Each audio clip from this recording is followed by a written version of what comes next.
Apprends-moi, Seigneur, à aimer comme toi, en confiance, Dieu mon Père.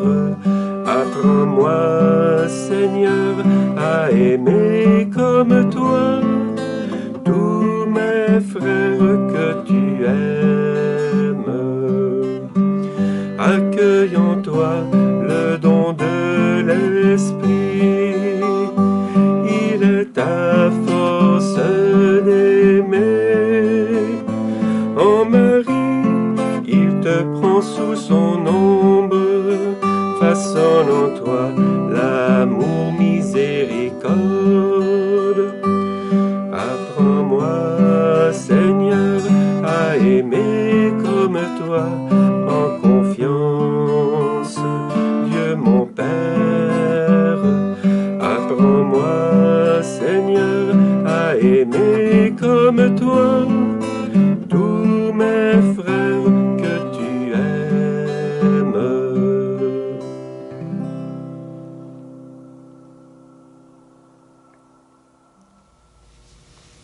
Viens, Esprit Saint, ouvrir mon cœur, ouvrir nos cœurs à ce que tu veux nous dire d'aujourd'hui qui est important pour toi. Aujourd'hui, c'est la 30e journée mondiale du malade, en cette fête de Notre-Dame de Lourdes. Il y a 30 ans, le pape Jean-Paul II instituait la journée mondiale des malades en cette fête de Notre-Dame de Lourdes. C'est magnifique. Et chaque année, les papes, le pape Jean-Paul II, le pape Benoît, le pape François, écrivent une lettre pour les malades et pour ceux qui les accompagnent. Et j'ai pensé qu'aujourd'hui, nous pourrions prendre cette lettre. Tu vas voir qu'elle entre directement en cette 7e journée de notre retraite, la journée de la plénitude. Elle entre directement dans le cadre de notre retraite. Soyez miséricordieux comme votre Père est miséricordieux, dit la parole de cette lettre. Et le pape ajoute, se tenir à côté de celui qui souffre sur le chemin de la charité. N'est-ce pas ce que nous vivons? Nous sommes sur le chemin de la charité. Dans sa lettre, le pape François rappelle cette institution et il dit au début, il y a beaucoup qui a été fait dans le domaine de la santé. En 30 ans, il y a beaucoup et il y a encore beaucoup, beaucoup à faire. Et son grand désir au pape François, c'est évidemment que tous les malades, que tous les pauvres, mais les malades particulièrement aujourd'hui, soient soignés partout dans le monde, même dans les endroits les plus reculés, les plus pauvres et les plus exclus. Que tout malade ait droit présentement au vaccin contre la COVID, pour ceux qui le veulent, mais qu'ils aient droit, quand les médicaments vont sortir, que tous les pays puissent avoir le droit d'avoir ces médicaments, qui ne soient pas l'adage des plus riches. Peut-être que cette lettre t'implique de plus près. Peut-être es-tu malade toi-même. Peut-être est-ce que tu aides une personne malade. Peut-être que tu travailles dans le domaine de la santé. Mais qu'importe, chacun de nous, aujourd'hui ou demain, nous serons touchés par cette lettre. Alors le pape commence à commenter cette lettre avec la parole de Saint Luc. Soyez miséricordieux comme le Père. Soyez miséricordieux comme votre Père. Votre Père qui est riche en miséricorde. La miséricorde est le nom de Dieu. Elle exprime sa nature, si ça devenait notre seconde nature. Ce n'est pas un sentiment occasionnel, c'est une force présente dans tout ce qu'il accomplit. Et une force et une tendresse à la fois. Parce que Dieu a un cœur de père, il a un cœur de mère. Et comme disait Sœur Jeanne, la maternité de Dieu, c'est la tendresse doublée de force. La paternité de Dieu, c'est la force doublée de tendresse. Et c'est la même chose pour les hommes et les femmes, parce que nous sommes créés à son image, à sa ressemblance. Et pour Jésus, c'est le témoin suprême de l'amour miséricordieux du Père, comme dit le pape François, envers les malades. Jésus avait une préférence pour les malades. Tous ceux qui s'approchaient de lui, avec foi, avec confiance, ils étaient, je dirais, réconfortés. Parfois, ils obtenaient la guérison physique, mais toujours, ils étaient réconfortés parce que toujours, Jésus écoute nos prières quand nous le prions avec confiance. Il nous réconforte dans notre cœur, il nous assure de sa présence.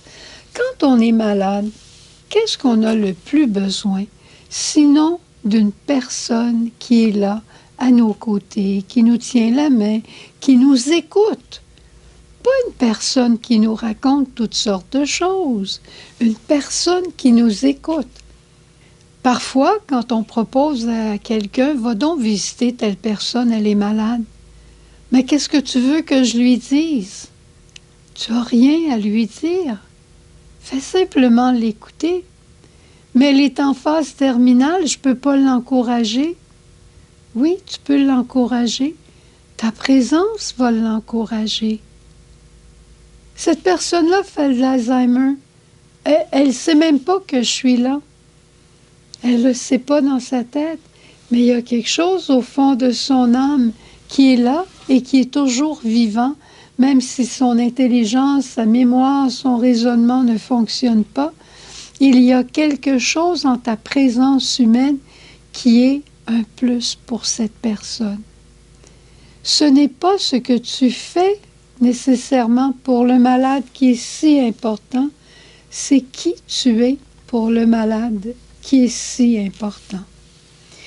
Très souvent, on va voir un malade, puis on lui dit « As-tu besoin de quelque chose? » C'est beau, parce que ça signifie qu'on veut l'aider. Mais si on veut aller plus loin dans notre relation avec le malade, pourquoi pas essayer de lui dire « Est-ce que tu désires quelque chose? » Et là, on se tait et on écoute pendant que la personne réfléchit, sans lui donner d'idées, sans lui faire de suggestions. Tu vois, c'est simple, hein, visiter un malade. Et rappelle-toi toujours, quand on va visiter un malade, on ne visite pas une maladie. On va visiter une personne humaine qui a une maladie. Je ne suis pas un cancer. Je ne suis pas une sclérose en plaques. Je ne suis pas un aveugle. Je suis une personne humaine qui ne voit pas clair et j'ai besoin de ta main pour m'aider à marcher.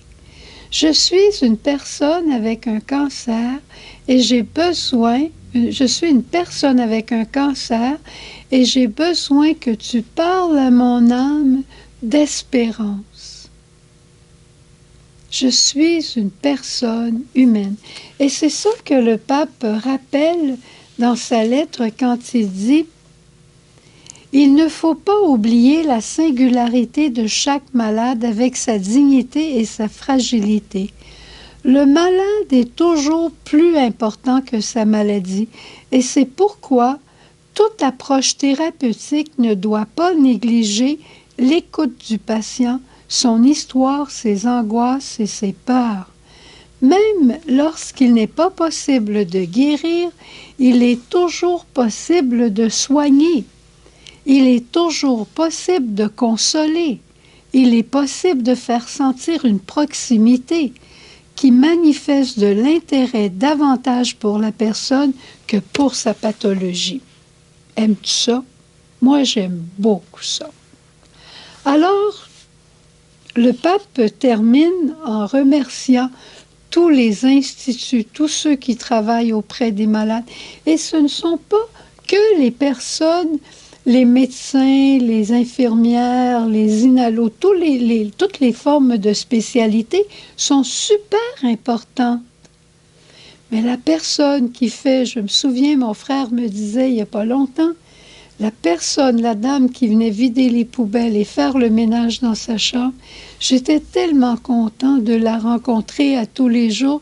Elle ne me parlait pas de ma maladie, elle me demandait qu'est-ce que je faisais dans le monde, quels étaient mes intérêts. Elle me parlait de ses enfants. C'était merveilleux. Et le pape termine en disant « N'oubliez pas pour vos frères d'être une présence de la proximité de Dieu, d'être une présence spirituelle. Écoutez ce que la personne a à vous dire de ses peurs. Peut-être que vous allez décoder qu'elle a oublié Dieu ou qu'elle ne le connaît pas ou qu'elle voudrait que vous lui parliez du ciel. Écoutez, écoutez, vous allez tout savoir quoi dire parce que l'Esprit Saint va parler en vous. Et à la fin, le pape termine sa lettre en disant « À tous et de tout cœur, je donne ma bénédiction apostolique. Amen. »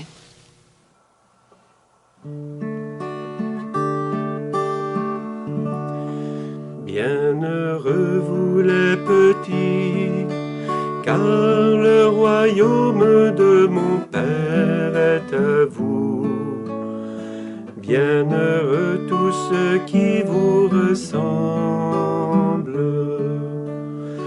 Dieu mon Père un jour m'a dit, tu es mon enfant bien-aimé. Aujourd'hui je t'ai engendré, je te fais roi des nations. Bienheureux vous les petits, car le royaume de mon Père est à vous.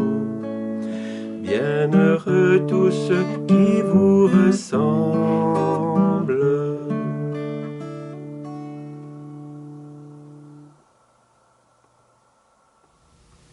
Ave, Ave, Ave Maria. Bonjour! Sais-tu qui est notre témoin aujourd'hui? Nul autre que la Vierge Marie. Elle est témoin à Lourdes de la miséricorde de Dieu. Et je dois te dire qu'elle agit comme une vraie maman. D'abord, une chose qui se passe toujours à Lourdes, et là je te parle de mon expérience pour y être allée. Quand tu es en ligne pour attendre dans un restaurant, pour aller visiter un site, visiter un musée, qu'importe, tu es en ligne, tu es presque juste sur le point d'entrer, et là, il arrive 4-5 malades en fauteuil roulant, tu te recules et les malades passent devant toi. Ça te fait beau penser à ta maman qui disait « Laisse donc ton petit frère passer devant toi, prête donc ton jouet à ta petite sœur, elle est plus jeune que toi.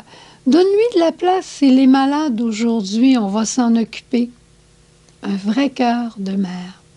Un autre aspect de la Vierge Marie, avec son cœur de mère, c'est à la piscine.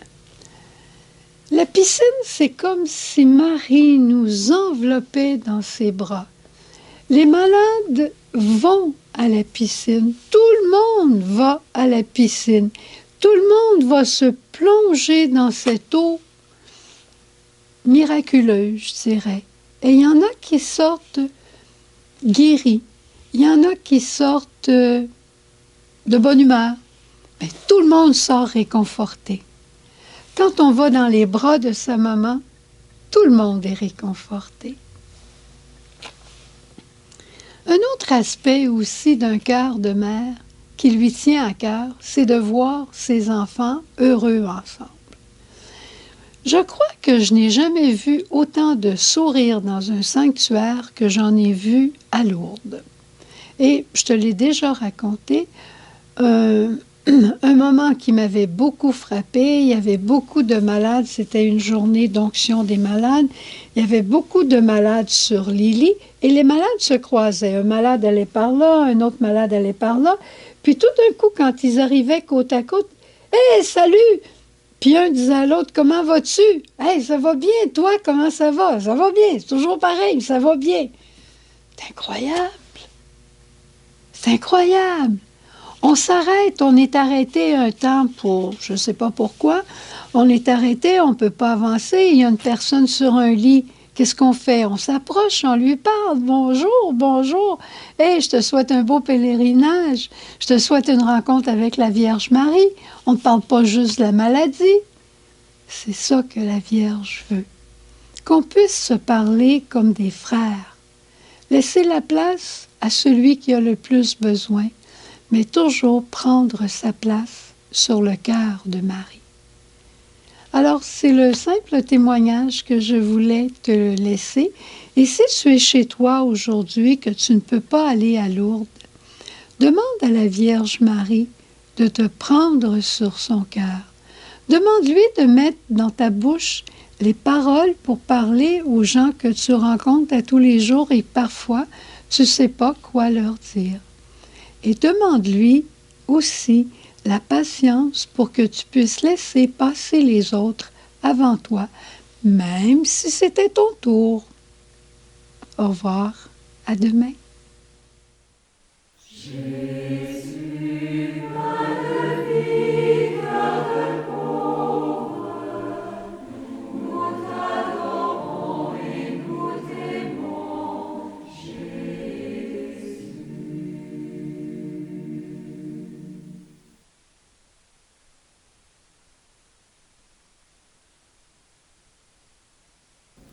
Jésus, merci beaucoup pour tous les malades dans le monde que tu visites aujourd'hui. Tu les visites tous, qu'ils te connaissent ou pas, qu'ils sachent que tu le fais ou pas, tu les visites parce qu'ils sont à toi, que tu es miséricordieux et qu'ils ont besoin de toi, souvent même sans le savoir.